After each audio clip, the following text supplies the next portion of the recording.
Grande partecipazione all'iniziativa promossa dall'Istituto Comprensivo Luigi Pirandello di Porto Empedocle e dalle associazioni Plastic Free Sicilia, Mariterra e WWF.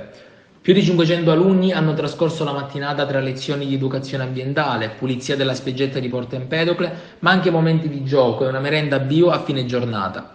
Sono stati raccolti più di 250 kg di plastica e rifiuti di vario genere. Presenti all'evento anche la Capitaneria di Porto, l'Autorità di Sistema Portuale e l'amministrazione comunale empedoclina, che per l'iniziativa ha donato alla scuola guanti monouso e sacchi per la raccolta. La preside dell'istituto, Anna Gangarossa, si ritiene soddisfatta della buona riuscita dell'evento. I bambini vanno educati al senso civico e al rispetto dell'ambiente sin da piccoli, ha detto. Il mare è la nostra più grande risorsa e potenzialità, conclude.